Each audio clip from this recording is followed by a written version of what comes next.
Hello everybody, my name is Sunney Rabbit, in case you couldn't tell. I'm a Pebbleheart truther. I hate to take away a big accomplishment from a girl boss single mother of 4, but Pebbleheart will always be the first medicine cat to me. So I read Moth's vision and jotted down some notes about it as I read. As a super edition, this one's on the lower end of likability for me, but I'll try to be fair to the book and give some praise where I see it. I'm gonna go through my notes and give some context and commentary because this book is painfully boring. This is the book where we get the medicine cat role officially established, the leaders get their 9 lives, and the rule about the medicine cats not having kits. So the book starts off with Mothflight waking up from a dream when she should have been babysitting. The clan establishes that Mothflight is forgetful, and they still make her babysit. The kits being lost just seems contrived, and the book acknowledges that it was a bad idea. Some praise, there was some great line delivery in the beginning with Silverstripe being stuck in the hole. "It's all right, Silverstripe. We'll get you out," the plaintive wail answered her. "Hurry, please, I'm scared." Mothflight finds a sweet-tasting root, and cats can't taste sweetness, actually. Some more praise, Mothflight's perspective is fun to read. I found it very fun to read. I like the little things she notices and thinks about. I think it could have been done slightly differently, because some of it sounded like the book when it just gives the description of an area. Like, it will stop and be like, oh, the dappled leaves on the ground. But then it'll be like, oh, Mothflight, are you paying attention? It's just hard to tell when it's just the book giving a description of something or when it's Mothflight's thoughts. I thought it could have been a little bit more clear, but otherwise it was very fun to read. They call her a bad hunter, but say she's also had less experience than her brother Dustmuzzle. She's still needing to be reminded about basic stuff like lifting her tail, and at that point, is it really her fault if she needs to be reminded of just like basic stuff? Like, that's first grade hunting. We see kids being taught that same trick, I think even in this book. Last bit of praise, it's all downhill from here. The scene with Mothflight missing the rabbit was great. I love how the narrator portrayed it in the audiobook. It was perfect. I think he did really well. None of the cats had seemed shocked, only relieved. It was as if they knew it would happen. "Mothflight!" Windrunner's cry sounded at the edge of her thoughts, no more than the rushing of the wind. She hardly heard her mother. Her thoughts were filled with her dream. The blood on the blue-gray cat's fur had spread so quickly through her matted pelt. How could any cat have survived such a wound? "Mothflight!" Windrunner's angry yowl pierced her ear fur. Also, why do they keep sending her to do important stuff knowing she has issues with, like, they sent her, okay, you need to stand here in this perfectly still, and when you see the rabbit, you gotta grab it, and then she doesn't grab it because she's distracted, and they're like, why did you do that? You were the one who sent her out there. Windrunner is getting on my last nerve in this book very early on.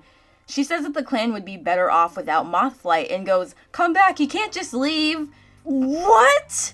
Windrunner didn't even attempt to apologize when she saw Mothflight was leaving, only saying, sulking won't help, like throwing it at her. Ma'am, your child is literally neurodivergent and a minor. Have some class. Friendship ended with Brackenfur. Spotted Fur is my new favorite cat. He's such a sweetheart. I love him. I hope he doesn't get jealous and weird later. Ha ha ha ha ha. So at this point in the book, Mothflight has run away because she's following a green moth that only she can see. And she goes to a barn. There's 3 cats there, Micah, Cow, and Mouse. Cow and Mouse, you don't have to know about them. Micah's important. I'm getting a lot of weird vibes from Micah. Mothflight is described as little more than a kit herself and isn't even a year old at this point in the book. Micah gives me the vibes of someone who's grown, and I don't like that he's having dreams of her. Moving on, we get STARCLAN stuff. She finds the Moonstone, and she goes in, and at this point I was wondering why the story of Shattered Ice got passed down, but the tribe got lost to time. Half Moon is in STARCLAN, 2 of the leaders, and a significant chunk of the founders of the clans are from the mountains.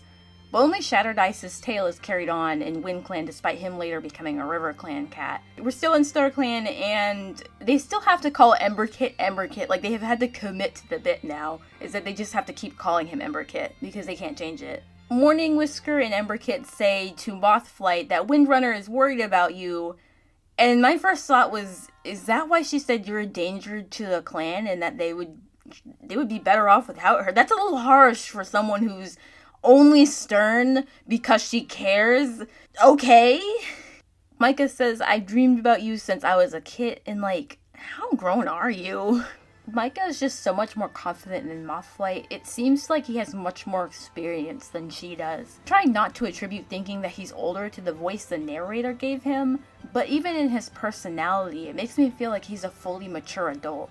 I hope that it's just Micah's a cat who's wise beyond his years like Pebbleheart, but that's just not the vibe I was getting. I was just getting standard adult warrior, but maybe it's just the contrast with Mothflight's personality with how insecure she seems about her healing abilities. Very quickly does the airheadedness of Mothflight fade, like chapter 10 or 13, it stops. It's very noticeable, it just sort of stops. She becomes hyper-focused on the moth, that's fine, but then for the rest of the book, we're basically with a completely different Mothflight. The one we get for the rest of the book seems easily jealous and insecure about her own abilities, which is fine, but it's just not the same Mothflight as we were introduced to early into this book. We are at the gathering where Mothflight has to tell the clans about the medicine cats and the prophecy about the splitting of the sky and the stars and stuff, and Clear Sky says, "Hardly more than a kid again, keep that in mind." Well, STARCLAN splits the sky and everyone believes Mothflight after some hesitation. Wind does apologize for being harsh, but not specifically for the "you're a danger to the clan" thing, which I think is just a bit of an oversight. So the medicine cat role is officially established, Mothflight gets her own den, but Slate, because she's still depressed over Greywing's death, keeps giving Mothflight her kits because she's not really all there, and no one stops her. Everyone knows Mothflight has a new job now, and they know Mothflight has a problem in the past looking after the kittens and keeping an eye on them, but nobody steps in to be like, "Hey, Slate, maybe don't do that." Everyone always seems to be out hunting, and there's like 3 people in the camp, like Slate, Mothflight, and like Rocky, and maybe someone else, but everyone seems to always be on the more hunting. Rocky does get high on catnip. It's really, really funny. I guess the cure to ADHD is getting a job and a boyfriend, because Mothflight hasn't had those moments again where she seems distracted by something. At this point in the book, Rocky has red cough, and they know a cure. They have to get bark from SkyClan. Clear Sky is being aggressive because in this book, there's been an issue with Wind Clan and SkyClan having some beef. It's dumb, it's stupid, and Clear Sky strikes Mothflight, and he sucks.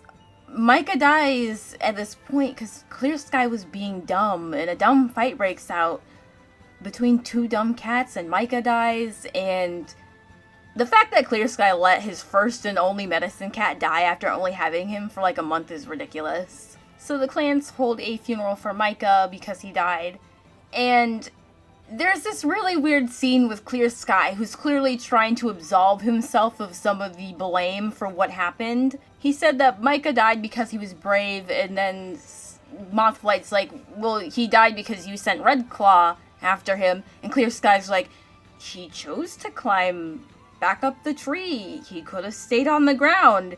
And then Starflower comes up and she's like, "Oh, Mothflight, I know you're angry, but what's the point in blaming Clear Sky or Red Claw or Willowtail?" But she's mostly talking about Clear Sky. She's like, "The tree was rotten. Do you blame the tree?" Like, girl, no, that is not what you're talking about. Shut up. I hate Starflower. I hate that she comes to the defense of Clear Sky over the stupidest stuff. But at this point, Mothflight is definitely pregnant, and it's really weird because literally in the last chapter, Red Claw was like, "She's barely more than a kit." This is the 3rd time that they've said this in the book, and the fact that she's like pregnant makes it really weird. This book feels cheap. Plot contrivances all around to push Mothflight into making the no kits rule. Like, we're looking at worst case scenario: no father, a young mother, and like so many babies, and only having the one medicine cat instead of like a medicine cat apprentice duo. Mothflight just seems so immature to me. She's so easily jealous of Acorn Fur, and got jealous of just Dappletail mentioning that one of her kits has Micah's spirit. And she's like, "What do you know about Micah's spirit? Like, whoa, like, calm down." So there's a big fight towards the end. The whole book had been setting up this Wind Clan and SkyClan fight, because Willowtail hates Red Claw because he led dogs to the rogue camp in book 6.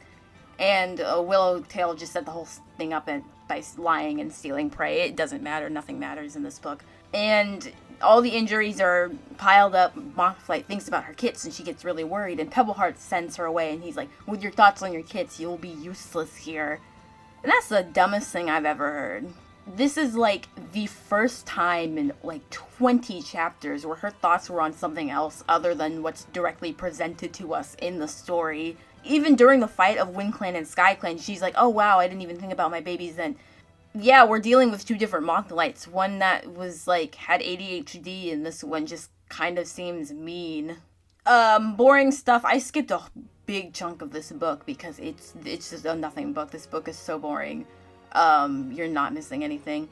And at this point, Windrunner is really hurt, and it's infected neck wound, so Mothflight needs to go try and talk to Dapplepelt about finding a cure or something, and some of her babies follow her because no one is watching them for whatever reason, and one of them, Spiderpaw, nearly drowns. And this is like the third baby in this book who almost drowns. Like, just keep babies away from water from now on. This is like the third time in this book. And the kits say they snuck out of camp using the tunnel, and this incident could have happened to any cat. It's not a Mothflight thing. This literally just could have happened to anyone. I think the last third of this book was just boring. It's predictable with very little wiggle room for any surprise. You know what the book's setting up, and by the time I pieced it all together, somewhere around like chapter 22, maybe 20, I was just begging for the book to speed up. There was nothing, a huge chunk of the book could have been cut, and I think it would have probably made this experience much better. Outside of them sneaking out of camp, I can't seem to find anyone in this book outside of maybe Rocky, who's actually watching the kits, and I really don't know what everyone else is doing. This clan seems really disorganized, where everyone seems to be out on the moor doing something, and there's no one in camp watching the kits. So Mothflight finally pieces together what all her dreams meant. Like, she was seeing like Blue Star and Fire Star and Leaf Star and I think Tiger Star all getting their 9 lives ceremonies. And so she takes Windrunner to the Moonstone to get her 9 lives. And she gets this like prophecy. One day you will gather the petals of the blazing star. It's very vague, but I think it's a little bit more vaguer than other prophecies because I don't know what it means, and I'll get to that later. So Windrunner gets her 9 lives and she stops moving, and Mothflight gets so mad, like weirdly mad at thinking Windrunner is dead. When she's seen the 9 lives ceremonies like 4 times before and saw that the other cats were okay, it's just a weird scene overall, and I don't know what they were going for. So some time passes and all the leaders get their 9 lives, and it's a half moon meeting, so Mothflight freaks out when Acorn Fur says that she and Redclaw might be mates and have kits. And then she's like, no, a medicine cat should not have a mate. And she just comes off as weirdly jealous and spiteful in this book. I have no idea what... Mothflight just has like a dislikable personality in the latter part of this book. It's just appalling. Mothflight says that she personally couldn't be a mother and a medicine cat, that Spiderpaw nearly drowns and she didn't know what to do, but that has nothing to do with being a mother. Like, why doesn't just extend to family members in general then? She says that she spends her time thinking like, oh, what if my clan needs me but my kids need me, and what if my kids need me but my clan needs me at the same time? And it's so dumb. Like, this whole part of the argument just is her going off on hypotheticals. Like, we can't risk taking a mate and having kids because we might miss a sign from STARCLAN, but that might not even be a guarantee. Like, even Cloudspot says, like, we don't know if that's true. And Mothflight just ended there saying that we can't risk it without any further thought. Acorn Fur is older than Mothflight and calls out that Mothflight had a mate and has kits, that Micah's death was an accident and that's not going to be the case for everyone. Mothflight just literally completely gives up on being a mother since it's her destiny to being a medicine cat, and that's just so dumb. You can't make adjustments now that you know how hard the job is. Like, you guys are literally the first of the first. You can't like go back and forth and be like, hey, maybe this works, maybe we can change this around. This doesn't have to be the end-all be-all of the conversation. She can ask WindClan for help. Whether they give it to her is a different story, But why is this the end of the conversation? Why is moth flight the standard when it's not likely that that's going to be the case for every medicine cat? Obviously, you can't make a rule against, like, if you're a medicine cat and your mate dies, you can't have kids. That's impossible. But it's maybe medicine cats have to be of a certain experience or age or something, because moth flight is young when she has her babies. So, but that's never discussed. This whole thing just makes Mothflight look bitter and childish. She was never ready to have a family, especially considering she didn't have a mate, and no one really seems to be helping outside of Rocky. This whole thing would never have happened if someone like Sparrowfur was a surrogate father similar to Greywing. I read Mothflight is insecure and unsure of herself, so this issue of her having kids seems like an expansion of her personality, rather than some separate issue that cropped up later in competition with her job as a medicine cat.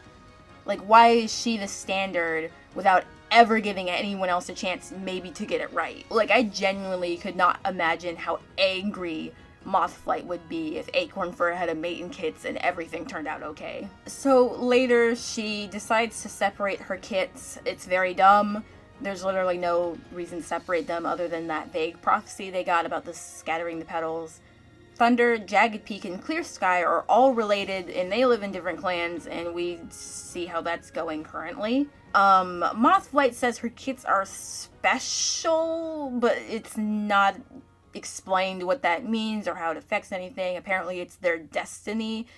I have my own issues with how destiny is portrayed in this book, but it doesn't matter. They have to be separated because Mothflight says so. She says that because they're siblings, their bond will make the clans a single family once more. But we know that's not how it works, and that never ends up happening. Like, certainly each clan would like the members to have, like, divided loyalties, right? We've had siblings in this book separate in the past, but that was their own choice before the clans were formally established. So we get to the end of the book, final chapter. StarClan asks for the medicine cats to not take a mate or kits, and the medicine cats argue their points, with Mothflight siding with StarClan. And Acornfur is pretty stubborn about it. She wants a mate and kits. Like, good for her. She should. And Quiet Rain comes to guilt Acornfur out of having a mate and kits. Will you be able to ignore their cries? Shut up, you nasty old lady. Mothflight says it's impossible. That's obvious from her perspective because she doesn't have a mate and her clan seems like weirdly uninvolved for something like this. It's really disgusting that this only seems to be a problem with mothers. The book tries to make it fair and be like, Pebbleheart cuts in asking if the rule would only apply to, like, the ladies. Like, oh, will it apply to me and Cloudspots and him? And he gets, do you think fathers love their kids any less? And that is not what we are talking about here. The expectation in this series has never been for the fathers to stay in the nursery or watch the kids as much as the mothers do. And at this point, Clear Sky, Windrunner, and Thunder have had kids, and they're leaders, and that's never been a problem. So it just seems like this weird argument. Basically, they're really sticking with the argument of if the kits are needing something and the clan needs something, you can't do both. But, like, apprentices, as far as the apprentices are mentioned, but I don't think they've been established in the book. Like, they're name dropped like twice, and I don't remember them formally being established yet. Maybe it's in a novella I haven't read. But, like, that's, like, Medicine Cat's apprentices aren't even brought up, and, like, as a defense, no one say, like, we can just train some of the warriors maybe to do, like, basic medicine, like, maybe as cobwebs and dock, and I'll get to it when I get to it. And none of that is brought up. I wish they really would have hammered into it being a StarClan thing and something having to do with being, like, your job is to do something with StarClan, and so you can't have any distractions, rather than it being a logical decision because of, like, based on, like, something in the real world. I wish it was more StarClan oriented. I don't think I would have had any issues if it was. Like, I still would have had issues, but it wouldn't be as notably bad. I just don't know why in the world they tried to justify the stupid rule with this awful story. They should have just focused on the StarClan aspect of the rule rather than a practical or logical reason for why medicine cats can't have kits. We have 7 arcs and we can find examples of ways to remedy this problem. Pushing it harder being as a part of their beliefs or, like, religion would sit better with me. Because it feels now that the story is just trying to twist itself into knots, trying to justify the rule. Like, it needs to have it, but it can't seem to get to point A to point B, and it's trying to fill the stuff in the middle without it. When I think it could just be more simple as, like, it's part of our job without a real world explanation. I think the ending was awful, and Mothflight having to give up everything to STARCLAN just looks really bad. This is just a general thing, but I feel like the super editions have just been poorly edited. While this book doesn't have as many as something like Leopard Star's Honor, that book was particularly rough. Mothflight's Vision has a lot of errors in the names and pronouns, and it's much more noticeable in the audiobooks, I think. You know when a character is called the wrong name because you hear it loud and clear. Hopefully Riverstar's Home isn't as bad, but it already has Barkface front and center in the allegiances, so I'm not so sure. I'm not going to harp about it in this book too much. All the super editions have issues with cats being called other cats and stuff like pelt colors being wrong. My main issue with super editions is continuity. This book doesn't seem to have too much given when it happens, so we don't have much to go off of, just based off source material, which would be the field guides. It does have some continuity errors, but it's just like, it's not as bad as like crisscrossing when events happened, making like year-long gaps between when a kid is like born from when they're apprenticed. It's just like minor details that can be overlooked, like maybe someone got a life wrong, like the order of the lives that were given is wrong or something. I won't say that it contradicts what happens in the field guides, but we'll get to that. So moving aside from the initial impressions of Mothflight's Vision, I'm going to take time to talk about some of the field guides and other side materials. I was specifically looking for Mothflight and how the medicine cat no kits rule came to be in the supplementary material. These books were written in like 2007 and 2009, before Dawn of the Clans books were written. I think for the field guides, it's better to take what's written down as being an interpretation of the events from the clans' perspectives rather than a direct retelling. While some of the events happen in the books are kind of true or have a technicality, most of it is not what's said to have happened in Dawn of the Clans. How the Clans came to be has a line about how some of the early clan cats were kitty pets, which is not true, and there's no mention of the tribe at all, so some of the stuff did get dropped or remixed when the authors were writing Dawn of the Clans. The tale of the first battle, while sort of close to what happened in the book The First Battle, embellishes the details to make it more story-like. The leaders don't have their correct names, River Ripple is out of character, and SkyClan hasn't been invented yet, so it's completely absent. Just take a look at Mothflight's profile in the Ultimate Edition. In Secrets of the Clans, the names are spelled without the space as well. Mothflight is said to be chasing a light blue feather when it's a green moth that only she could see. Windrunner is called Windstar, and Mothflight is exiled out of the clan. Gortsfur is said to be the deputy, despite the position not being official at the time. Mothflight is also not mentioned in any of the books to be the one to create the medicine cat kit rule. She's only credited for discovering the Moonstone. I thought it might be somewhere, but it looks like it was only introduced in Mothflight's Vision, not in any of the field guides. I swear that the rule was written in one of the guidebooks, but it doesn't seem to be anywhere, and it's not an official part of the Warrior Code. I honestly don't mind the stories in these books themselves, and how the details have been changed from what we see in Dawn of the Clans. These read more like stories that the mother cats tell their kits rather than a direct retelling of events. I love the first-person perspective of the field guides. The little tour that each clan gives you of each territory is cute, and I wish they would do it again.